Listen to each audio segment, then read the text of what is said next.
Welcome back to the sweatshop, boys and girls. Today we're going to be working on this 2018 Lexus ES350. What we're doing today on the Lexus is we are replacing the rotors and pads on the rear of the vehicle. The reason being is because the rotor has now sustained some damage because the pad has lost all of its pad material. And the pad backing has tried to scrape a hole in the rotor. So instead of machining and doing the pads and all that sort of stuff, because they're probably not going to be in spec after machining them, we're going to go ahead and replace the rotors and pads. Now, keep in mind, if you are thinking of machining your rotors, I'm generally not a huge fan of machining the rotors. The reason being is because once you take away the material, especially on smaller, thinner rotors like rear rotors, the chances of them actually warping once you hit a puddle is much higher. So just keep that in mind. Most times, especially with the cost of machining now, it's just worth it to go ahead and replace. And of course, that being said, before we get started with today's video, do me a big favor and hit that subscribe button. Don't forget to hit the notification bell so you never miss one of my new videos. Okay, let's get started.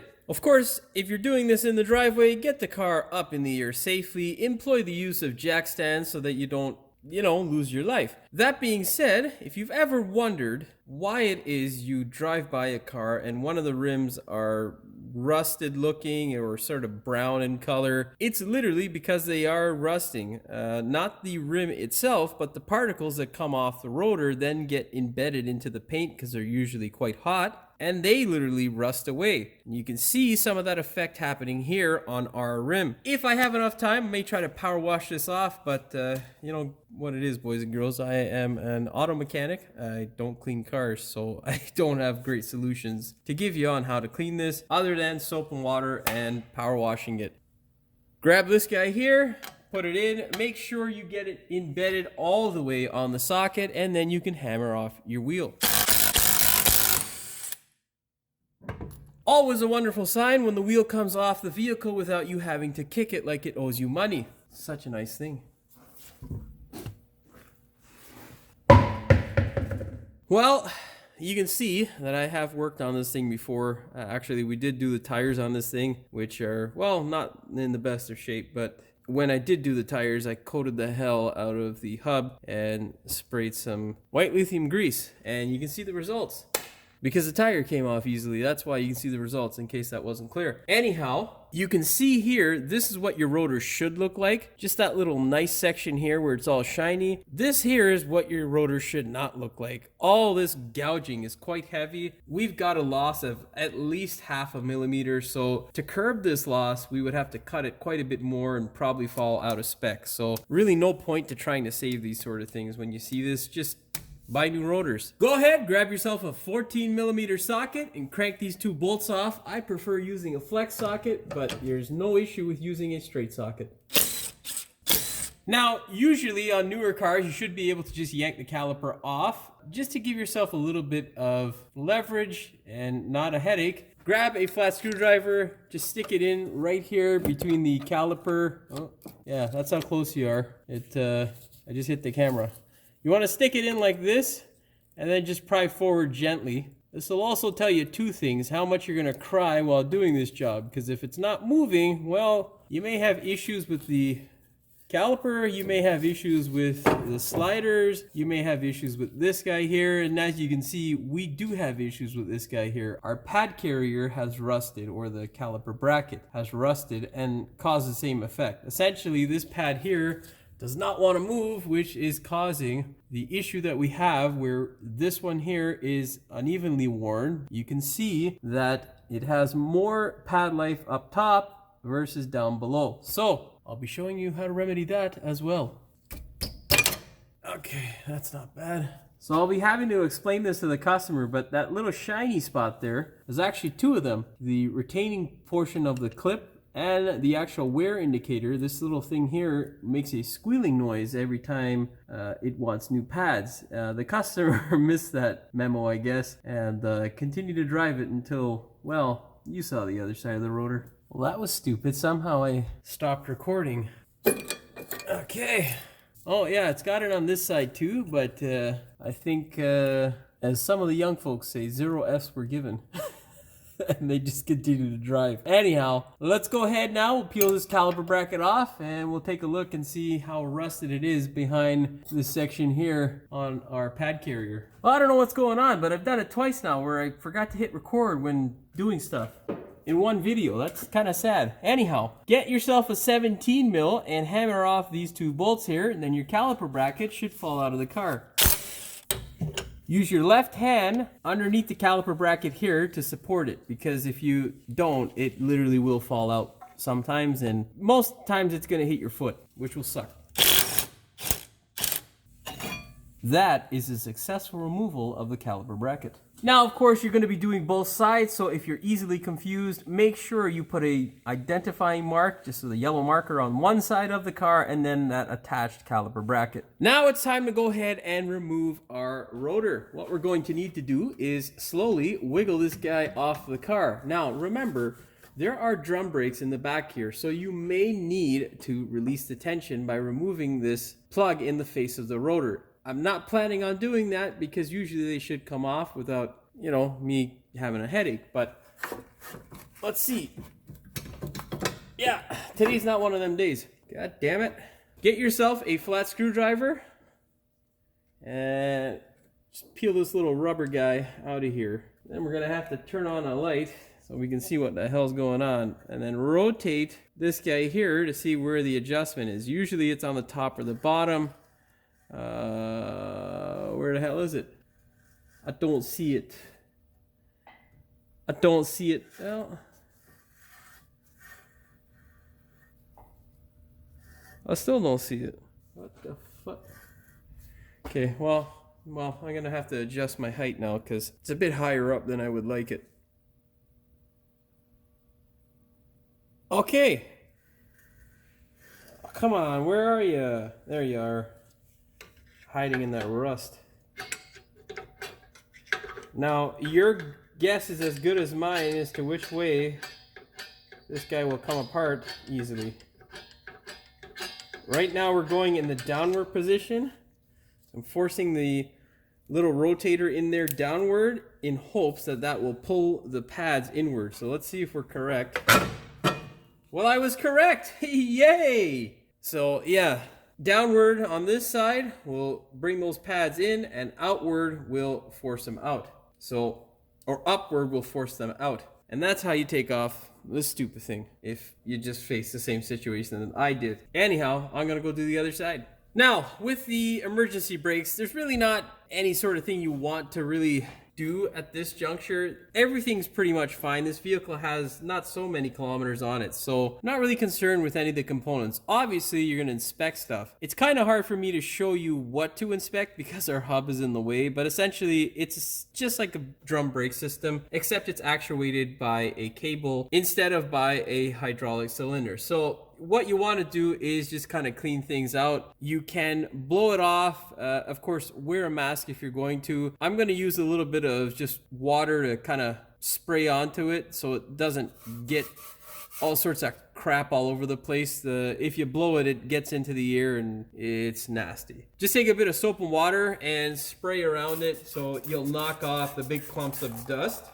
And that'll knock off the big clumps of dust, which makes life quite a bit easier. Now, you don't want to leave the water unattended. You want to blow it off. But essentially the whole purpose of the water is just to make everything nice and wet and damp so that when you do blow it off, the dust doesn't get into your lungs. Then what you're going to do, get your blower, of course, blow it all off. I'm not going to do that on camera because all the crap's going to get onto my camera. I'll show you what the finished products should look like and what you should do afterwards. Now, there are a few things that are very, very important for you to inspect. Essentially, right around here, this little harder sort of portion of the backing plate, when you start to get rust that develops in the back of that portion there, it will push it forward, and that can scrape your rotor. Now, if you have that, there really only is one solution. You have to hammer the hell out of it. This is really a rust belt problem. It's not something that occurs down in the south that I know of. How you can prevent this, obviously, is by lubricating. You don't need to take it all apart, but you grab yourself a can of this stuff here, shake it well, of course, and then you can spray in this little section here to prevent, well, the rust from the back here, and then you want to lubricate this section here. So how you're going to lubricate is you grab a hold of the pad itself. You can use a flat screwdriver. You want to separate like that, and then you can just spray a little bit on any friction surface like so. Now you know it's lubricated. The chances of getting a squealing or screeching sound whenever you activate your brakes are highly unlikely. Now there are 3 points on the shoe that have contact with the surface here, so lubricate all of those. You won't hurt anything. You won't hurt anything if you lubricate these springs. It just keeps them from rotting. Other than that, really no purpose. There is the joint up here as well. And then of course you have your threaded portion of your adjuster, which is down here. You're going to hit that with some of this stuff as well. And then you have the cable that comes in. You can hit that. The only thing you really don't want to hit is the pad itself or the shoe surface, because then that will render your brakes useless. Now the second thing is you don't want to gob it on everything. If you just lather the whole system with it, the system's also going to be useless. So, you know, use it wisely. Make sure you get just a bit, will go a long way. That's all you really need. You know, it's not rocket science, so don't go crazy. And wherever you see a mating surface, that's where you want to hit it. And now for this portion here, you know, just spraying a little bit of grease in that section there will stop or prevent this guy from rusting. Again, same thing. You want to make sure you do that all around, and don't get too much of it on, because then you're just wasting it. The second thing is I scrubbed this panel here in an effort to get off all the steel fragment from the rotor, because what happens is that can over time etch its way into the paint quite easily, because it comes off as hot metal and it will cause this guy to rust as well. So wipe off as much as you can. That's going to save your customer or yourself from replacing these things prematurely, which nobody wants to do. Now, with that being said, once you follow all those steps and you kind of have everything back together, well, not back together, but lubricated at least, you can now move to the next step, which is clearing off any crap or crud that we have on our hubs. Luckily, this thing is a relatively new car, so it's just in the center here where we have a little bit of scudge buildup and a little bit of rust forming, but it's nothing spectacular. So I'm gonna go ahead now, grab my wire wheel, and we'll take care of these hubs. Remember, before you do this process, ear, eyes, and nose protection, very, very importante. That's Italian for important. At least that's what I tell my Italian friends, but I'm pretty sure it's not. Anyhow.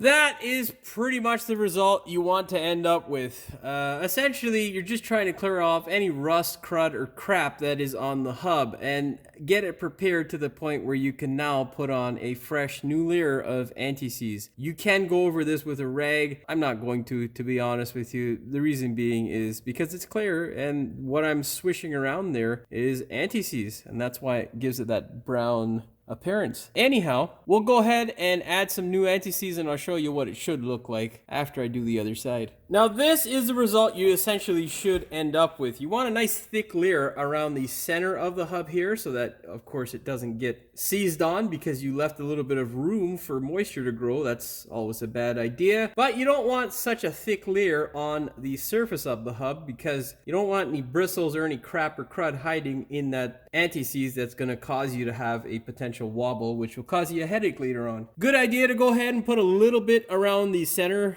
here just to make sure it's extra nice and lubricated. Then we're going to go ahead and pop on a rotor.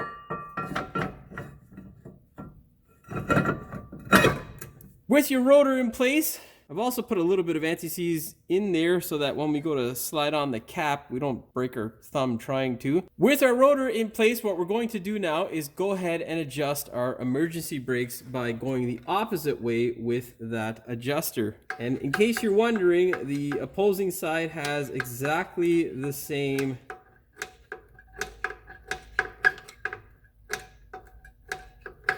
In case you're wondering, the opposing side is exactly the same for adjusting and retracting the emergency brakes.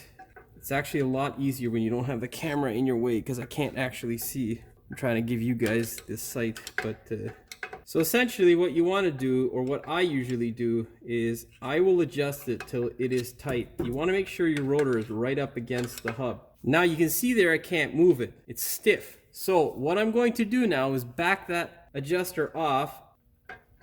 So that's 1, and that's 2.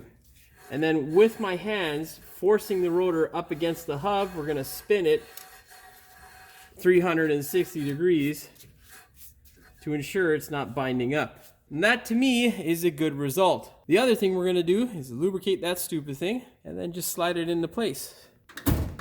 See how much easier that is? If you try to do that without some lubricant, when you do get it to go, your thumb or thumbnail will end up around this circumference of the bore here on this little section that's bored out for this rubber. And if you catch your nail the wrong way, you will catch yourself screaming like a little girl. So unless you want to scream like a little schoolgirl, do yourself a favor, save your thumb and add some lubricant to that thing. Don't ask me how I know. It is now time for us to do the fun part of the job, said no one ever, and service these caliper brackets. What you want to do before you go prying these guys off and altering their shape and figure forever is you want to open up your new bag of hardware.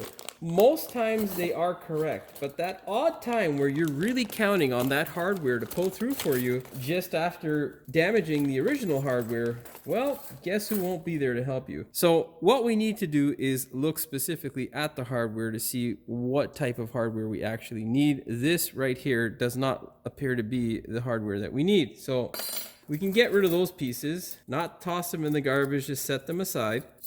Now with those guys set aside, we'll quickly realize that the hardware that comes with our particular set does not appear to be the same sort of hardware that comes with the Toyota set. Keep digging. Yeah, nothing. So now what we need to do is figure out essentially what the difference is for the hardware. I don't see much of a difference here, so I'm going to keep looking and see if I can figure it out. But yeah, I don't have an answer as to what the hell the difference is. Maybe I just picked up the same goddamn thing. I don't know, maybe they just doubled it up. Because we have 8 pieces and we only have 2 calipers that need 4 pieces in total. So yeah, I don't know what's going on here. So I'm gonna go try and figure that out, and I shall be back. In the meantime, I'll show you how to pry these guys off. What you want to do is grab hold of this bottom end, slowly pry like that. Very gentle with this stuff, because if you damage it, well, you might be shit out of luck. You want to pry it off just like that. And you can see here on this side, we have what is going to be the indicator as to why our pad's seized in place. We have a shit ton of rust. Yeah. Welcome to the Rust Belt, boys and girls. It's fun, isn't it? So we're gonna have to take care of that by grinding it all off. It's actually even worse on the other side caliper. But hey, it is what it is.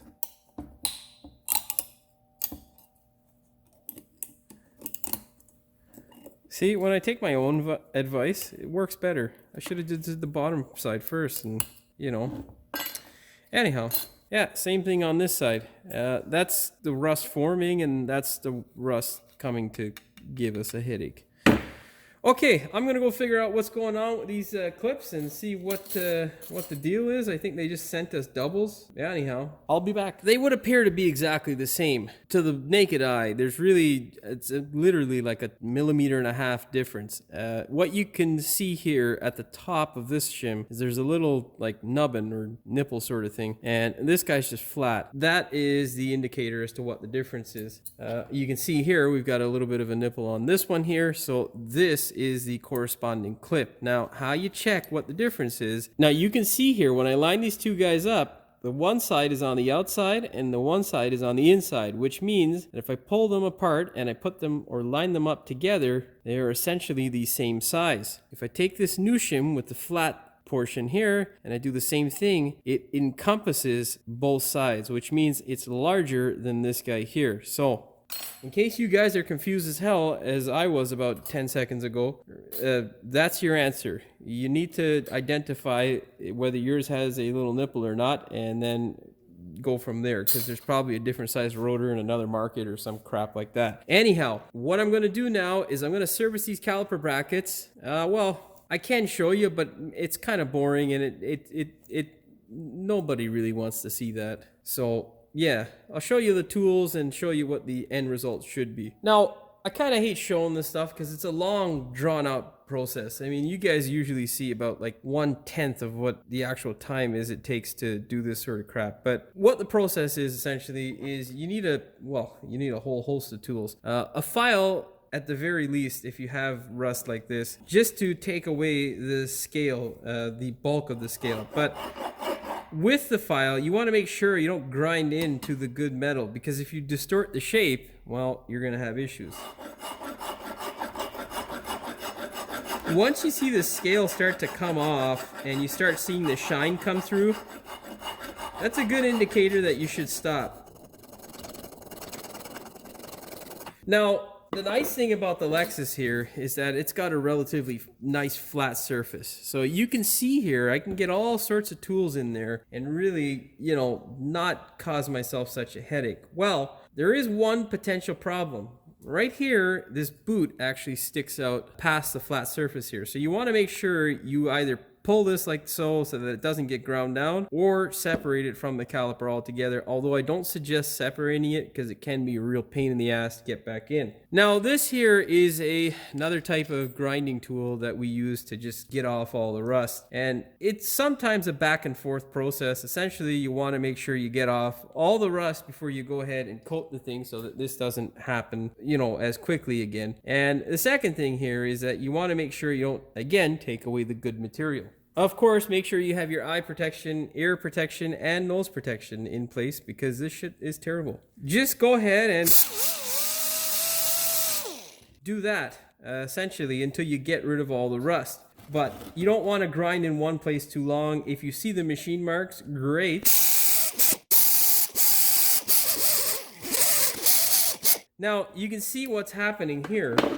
We're making progress on the one side, and on this side here, there's still quite a bit of rust. So, solution to that is taking your file again and just trying to get this guy here worked off.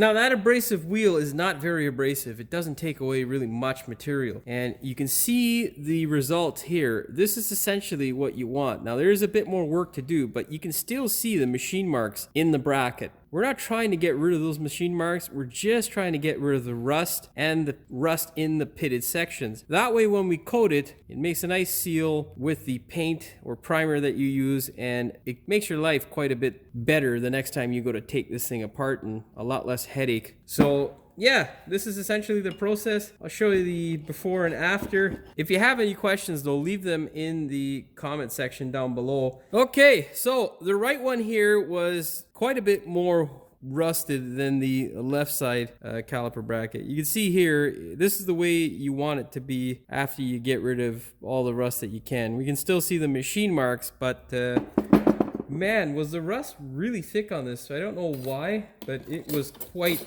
the build up. This here will be your best friend. Really does a great job. Just a combination of this as well with the file and the wire wheel really makes a big difference as to how much of a headache you're gonna have. Like I was saying, the brunt of the work tends to be this here, the grinding and the prep work. Most shops or most people really don't do this. It's quicker to just take a pad and grind the hell out of it. And unfortunately, this is a practice that we see all too often. Anyhow, don't do that. Make sure you machine the bracket down again. Get rid of all the rust. But after all that hard work, you don't want to be stupid and just call it a day and put this thing back in the car. Grab yourself a nice rust paint or this stuff here, Zinc Well Through Primer. I've been using this now for quite a while and it works really well. Of course, shake it really well before you use the thing. Oh, I might have to switch to the left because the right hurts. What you're gonna do then is just grab this thing and then just spray it. You can give it 1 or 2 coats. 1 is good enough pretty much. Do the other side, of course. And that's pretty much the process. What you're gonna do is make sure it's nice and dry. You can coat it a second time if you like. We're gonna give it just a 1 coat because I like laying it on thick. And then we'll go ahead and do the sliders and this stupid thing will be ready to put back into the car. Now, my experience with the Toyotas are the clips can be a little bit of a pain in the ass. Why that is because they're very finicky. So you got to make sure that you get this thing seated really well. So what I like to do is just kind of put it down and then swoop it into the caliper bracket. So kind of hard to show you on camera, but right down in here is where you're going to start. And then as you push that little tab with your index finger, it should sit nice and flat. Like this one looks great, right? There's no lift or anything, but don't be a sucker. Don't believe your eyes right now. Take the screwdriver and stick it on that little tab right here. You can see the little ear that I've got it on right there. And basically you're just gonna lightly tap it like that. And that way you'll know it's 100% flat and this pile of crap isn't going to give you a headache. Repeat that process for the rest of your brackets. Now, with all that out of the way, the fun portion of getting your sliders out are next. Now, with the sliders, it's generally not a hard thing to do, provided that the last person wasn't an idiot if the brakes were serviced. If they come from the factory, they usually just come right out and you don't have all sorts of shit to deal with. You can see here, good quality brake grease and whatnot. All we've got to do is just clean all that old stuff off. We're gonna get our disgusting smelling clean flow and lubricate the hell out of the shaft. Now, you can see here we got a little bit of rust building up. We got to take care of that so that it doesn't become a pain in our backside later.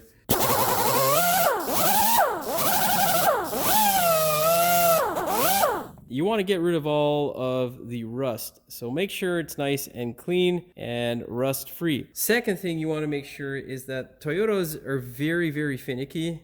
From my experience, if for some reason your brain stops working and you mix these two guys up and you put this one in this hole here, it will fit, but it'll also give you a headache and you'll probably end up with a weird clunking or vibration or some sort of noise when the brakes are applied, and then the customer's gonna be like, I paid you to fix them, what the fuck? I shouldn't say that. Or what the hell? So do yourself a favor and don't mix these guys up. Obviously, inspect the rubber boot, blah, blah, blah. Inspect for any sort of rust, damage, or crap. Now, with these guys here, you can, try to clear out some of the rust and debris.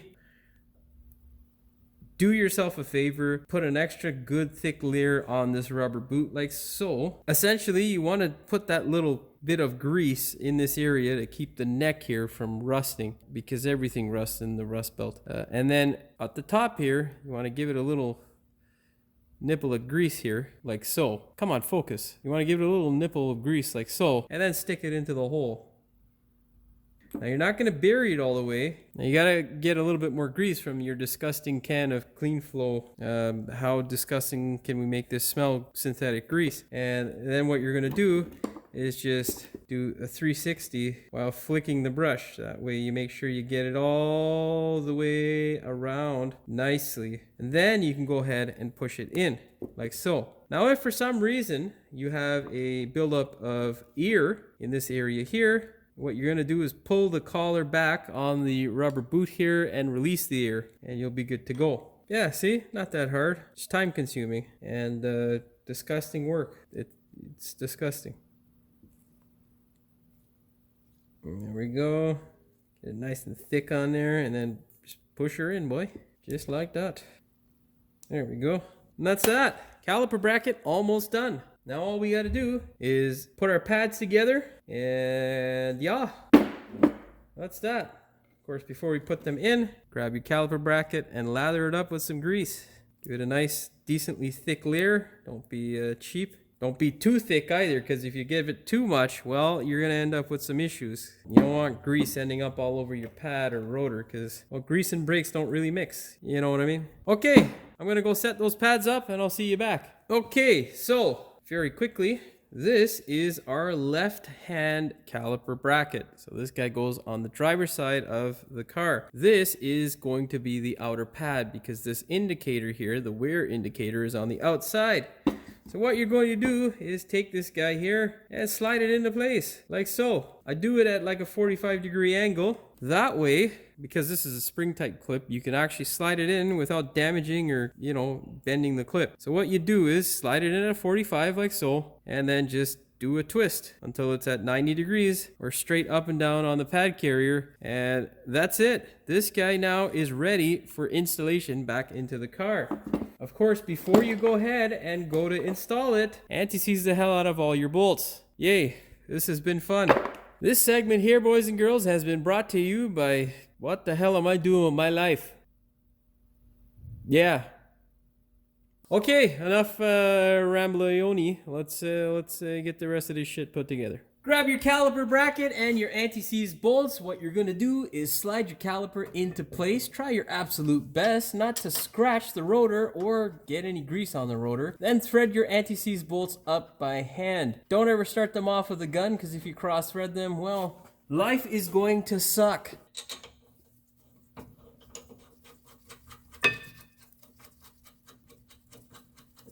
Set your torque wrench to 58 foot-pounds or 78 Newton-meters.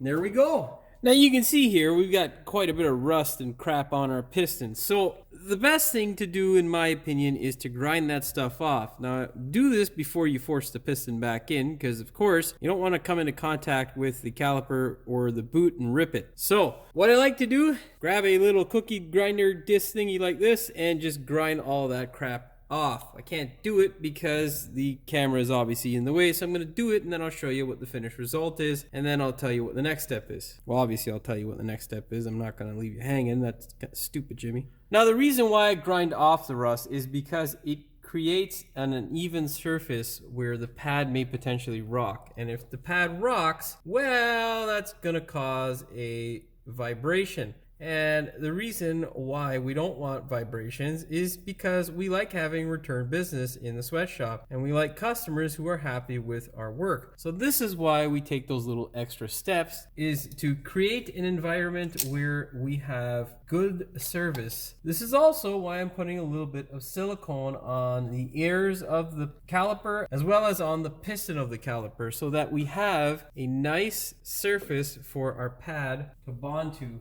That way we don't have our pad floating around potentially, and we lower the potential for rust to build up in our piston. Now grab a C-clamp or a piston retracting tool and then just force your piston back in. Remember, if you're doing it with a C-clamp or really any tool, make sure you take your time. Go slowly, because this is not a race, and no one wins if you damage the seal or the piston.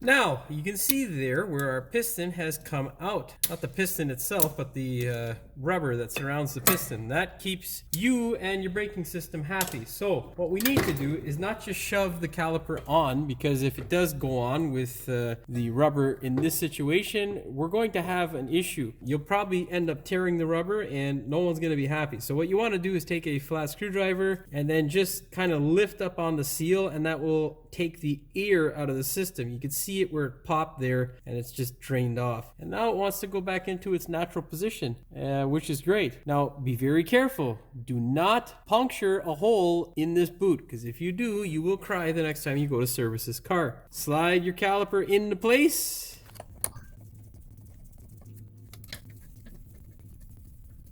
Always thread your bolts in by hand. Grab your torque wrench, set it to 20 foot-pounds or 27 newton meters. That's pretty much all she wrote. You can go ahead now, put your wheel and tire combination back on the vehicle. Make sure you douse it here in a little bit more anti-seize so that you don't end up with any rust issues. And then go ahead and lift this gargantuan wheel back onto the car.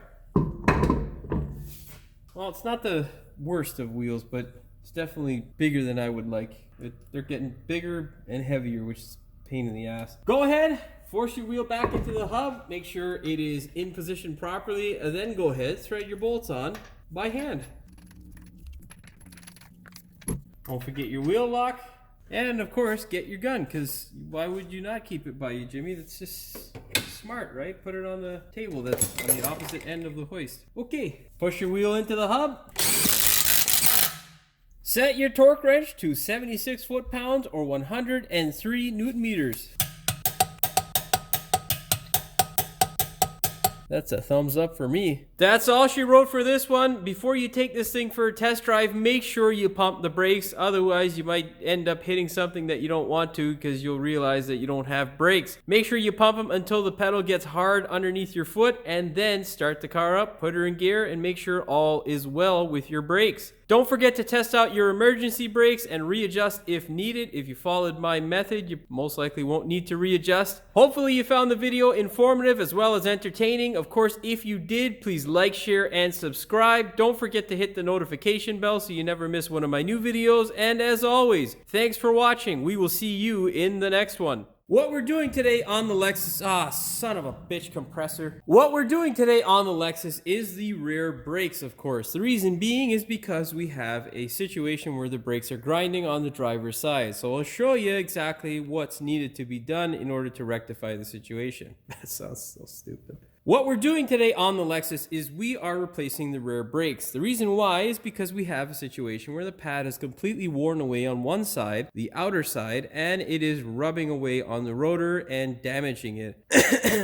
That sounds stupid too. Of course, that being said, before we get started with today's video, do me a big favor, hit that subscribe button as well as the notification bell so you never miss one of my new videos, and there's no end, son of a bitch. And of course, that being said, God damn. And of course, that being said, do me a big favor and hit that subscribe button and the notification bell. Of course, that being said, do me a big favor, hit the notification bell. Oh, for fuck's sakes, Jim, I gotta get through this, man. And of course, that being said, do me a big favor, grab yourself a flex.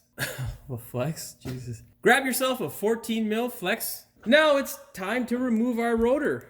Oh, I've been doing all that stupid thing. God damn it, it's gonna fuck up my video. Okay, whatever, it's fine. Well, that's better. Not for your viewing pleasure, but for me. What we're going to do now with it in place is adjust. Oh, for fuck's sakes. What we're going to do with the rotor and hub assembly in place is we're going... Oh, what the fuck am I talking about? Now with our rotor in place, what we're going to do is adjust our emergency brake cable. Oh, good lord, Jimmy. When I line these two guys up, focus, you fuck. Man, oh man, it's such a pain in the ass to get this thing to focus sometimes. Of course, ear, eyes, nose, and mask protection.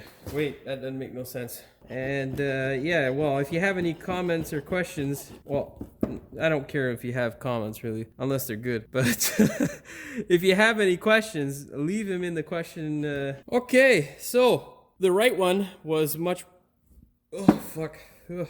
Jesus Christ, man. It's like a little bit of a cloud in here. We got to take care of that before it gets really worse. That didn't sound grammatically correct, so let's rephrase that, Jim. We got to take care of that so that it doesn't get ridiculously... compressor's on, so fuck this clip. If you'd like to help me stop doing as much ridiculous stuff... I don't know where this is going, but I'm depressed today because I'm fucking tired. I got a migraine, and yeah, none of you guys are going to care about that, and it's going to end up in the bloopers, and hopefully you get a kick out of it. But thanks for watching. It really does mean a lot. I really do appreciate it. A lot of work goes into these videos, and thank you. I hope you guys find them useful out there. So, yeah. Now, the reason why I grind off the rust is, well, because it creates